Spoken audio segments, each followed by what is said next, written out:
It began with a stench, a thick, rotting smell that wafted through the air over Port Coquitlam, British Columbia. Locals noticed it, especially neighbors living near the pig farm on Dominion Avenue, but nobody could quite figure out where it was coming from. Some blamed it on dead animals, others on garbage. But the truth was far darker. Beneath the surface of that farmland, behind the fences and muck, hid one of the most twisted secrets in Canadian history. This is the story of Robert Willie Picton, a seemingly harmless pig farmer who turned his secluded farm into a personal house of horrors and got away with it for years.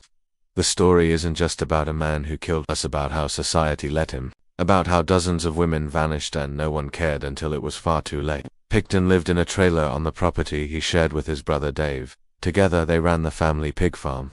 The place was filthy mud, trash, old vehicles, and animal waste covered nearly every surface, and yet it was profitable. Picton slaughtered pigs for meat, which he sold to local butchers and neighbors. No one asked too many questions. He was just that weird guy with the pigs, socially awkward, strange, but not threatening. What people didn't know was that Robert Picton was harboring a monstrous desire, often from the downtown east side of Vancouver, a neighborhood ravaged by drugs, homelessness, and sex trafficking. For years, women had been disappearing from the area. Friends and family reported them missing, but police were slow to act. They had no bodies, no suspects, no pressure. He'd drive downtown, offer them money, drugs, or a place to stay. Many were addicts, many were desperate. To them, his offer was a lifeline, but stepping into his truck meant vanishing off the face of the earth. His pig farm was the perfect killing ground, isolated, sprawling, and filthy. No one batted an eye at strange smells or odd noises, and Robert Picton knew that. He took his time, he lured, killed, and disposed of the evidence with cold precision, feeding remains to his pigs or grinding them up and mixing them into the meat he sold to local consumers. That's not urban legend, that's part of the evidence collected by Canadian authorities. It's estimated that Picton may have killed up to 49 women, a number he boasted about to an undercover officer, saying, quote, "I wanted one more, make it 50, nice even number." But how did he get away with it for so long? Their disappearances weren't treated with urgency. Police didn't prioritize the cases. In fact, for years, families and advocates demanded that a serial killer might be targeting women from the area, and they were largely ignored. The public outcry grew in the 1990s as more women vanished. Posters lined lampposts, candlelight vigils were held, but without hard evidence or bodies, the police response was tepid. It wasn't until 2002, nearly a decade after women started disappearing, that everything began to unravel. It started with a tip. Authorities obtained a warrant to search Picton's farm, not for murder, but for illegal firearms. What they found instead would change Canadian history. During that search, investigators stumbled upon disturbing items: women's belongings, handcuffs, an asthma inhaler linked to one of the missing victims, and eventually, human remains. The discovery triggered a full forensic excavation of the farm, an operation so massive and gruesome that it cost over $70 million CAD and lasted nearly 2 years. Forensic teams brought in heavy equipment, DNA specialists, and anthropologists. They sifted through piles of pig remains, soil, and sludge. What they found was beyond comprehension: skulls cut in half with saws, jawbones, teeth, blood-soaked clothing. In some cases, the only trace left was DNA residue inside freezers or on tools. Investigators confirmed remains from at least 33 different women, and that was just what they could identify. The horror didn't stop there. There were rumors that Picton had stored body parts in barrels and meat grinders. Some said he processed the human remains into ground meat and distributed it, possibly to the public.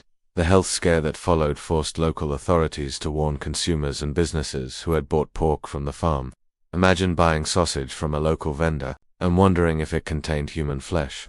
But even before 2002, there had been chances to stop him. Back in 1997, a woman barely escaped the pig farm alive. Picton had taken her there, tried to handcuff her, and stabbed her. She fought back hard and somehow managed to flee, covered in blood. She flagged down help and was rushed to the hospital. Picton was arrested. The police even searched the farm and found weapons and blood-stained clothing, but the charges were later dropped due to credibility concerns about the victim, who was a known sex worker. At that moment, 1997 could have ended it. That woman could have saved dozens of lives, but she wasn't believed, and Picton walked. The court proceedings began in 2007, 5 years after his arrest. Picton was charged with 26 counts of murder, but the court initially only proceeded with 6. citing concerns about jury overload. Still, the evidence was overwhelming. Testimonies painted a picture of sadistic, cold-blooded evil.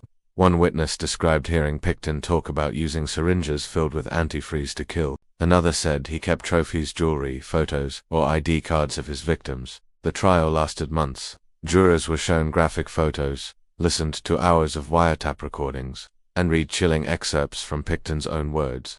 In one secretly recorded conversation with an undercover cop placed in his holding cell, Pickton said, "I was gonna do one more, that would have made it an even 50.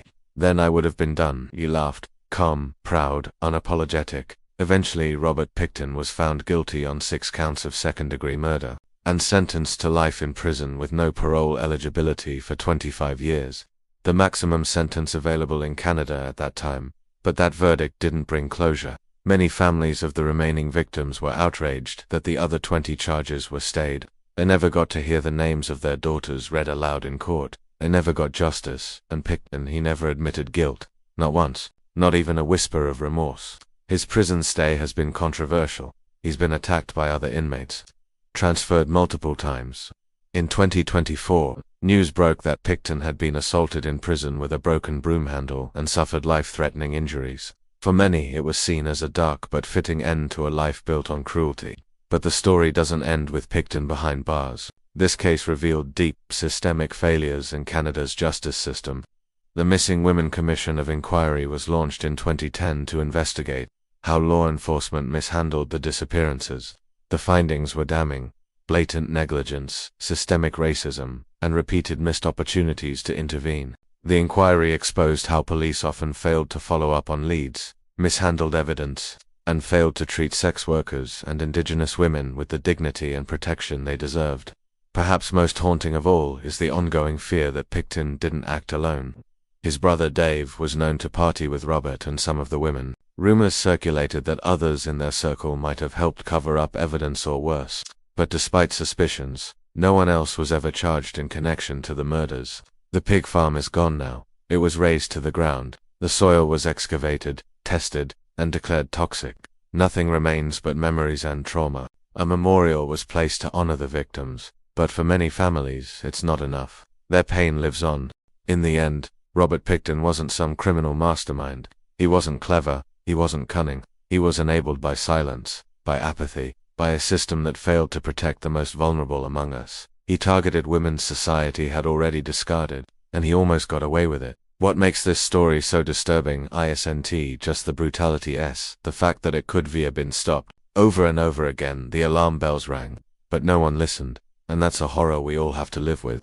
Let this be a warning. Monsters don't always look like monsters. Sometimes, they wear overalls, sell pork at the market, and smile as they shake your hand.